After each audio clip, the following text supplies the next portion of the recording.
Hello to my wolf pack, Charlie Black 20. And so we are doing our third video of our series. We did our first video on the rules, and then we did my take of what I would do as an American Revolutionary War officer. So now we are going to hand it off to Bryan.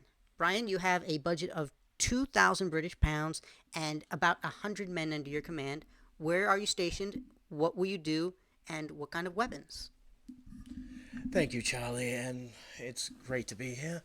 I would be set probably 1769 to 1770, and I would be personally a hunter and probably a hunting lodge owner.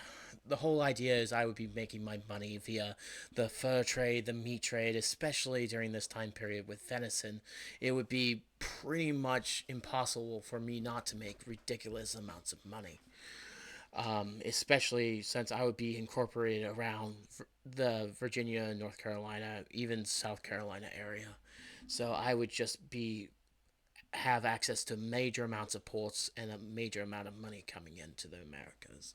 So that's what I would do.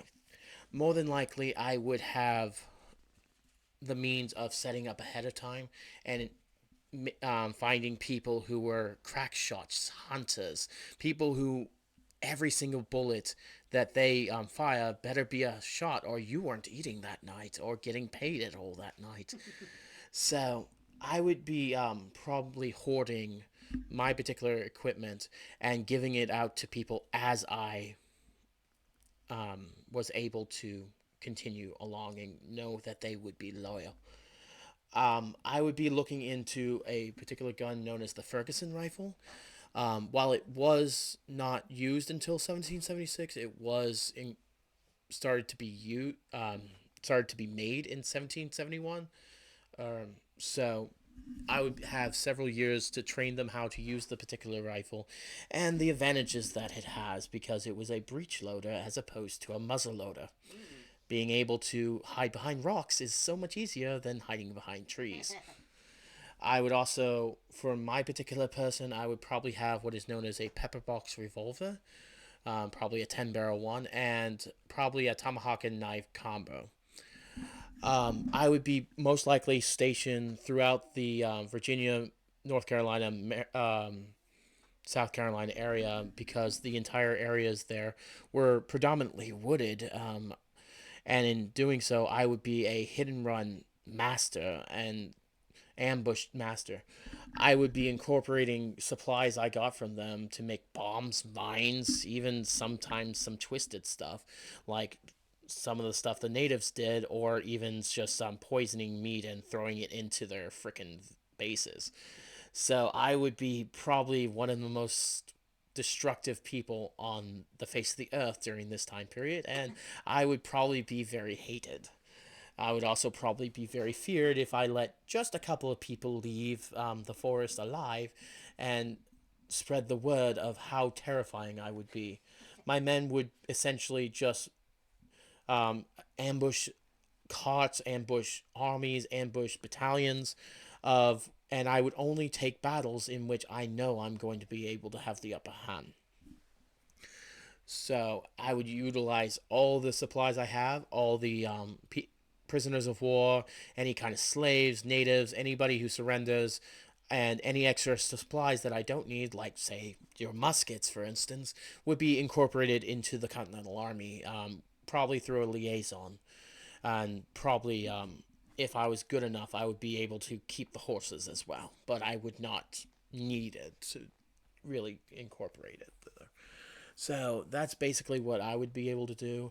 And in doing so, I would basically be able to put a massive squeeze on the logistics of the British. And in doing so, they would basically come to a crawling halt.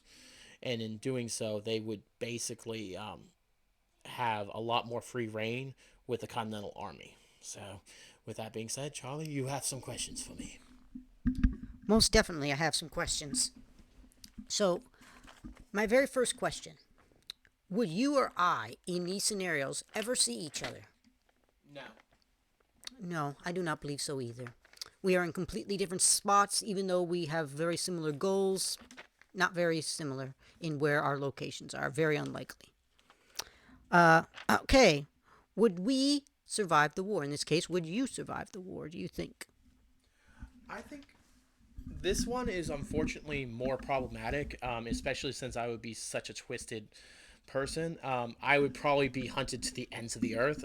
Granted, I would have a lot of room in which to incorporate and running into the areas, but just in general, I would be absolutely hated by the British, and in doing so, I would have the issue of, since it's only 100 men, I would have it would be basically a flip of the coin of each battle, and so it just depends on how well it incorporates and whether or not they can potentially think of something I can't. Fair enough. Fair enough. Okay. Uh, Last question for you at this moment. Would you be able to reintegrate yourself and your men into society again after this war is over? Because of the lack of judicial system when it comes to after the war, I don't see a problem with reintegrating into society. In general, my men and I would probably go back to hunting, and we would probably have one of the most stable forms of income during this time period, especially right after the war when America was pretty much broke. In general, I can see some issues with post traumatic stress disorder, especially with how absolutely sick I would be. And I would probably be banned from England, but I'm pretty sure I would not want to go there anyways. So, with that being said, let's give him back to Charlie and let's finish this up. Well, thank you so much, Bryan, for all your input and all your thoughts. I really think this is going to be a great series for us to do. So, thank you very much. Guys, my wolf pack, please like, comment, and subscribe to the channel. Leave your comments below about what you think our rating should be for each of us. Do you think that Bryan would be a green, a red, or a black, or anything in between? And please tell us what you would do, where you would place yourselves. Give us everything you'd like to say.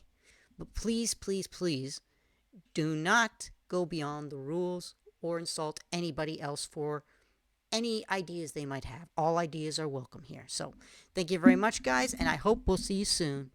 Bye.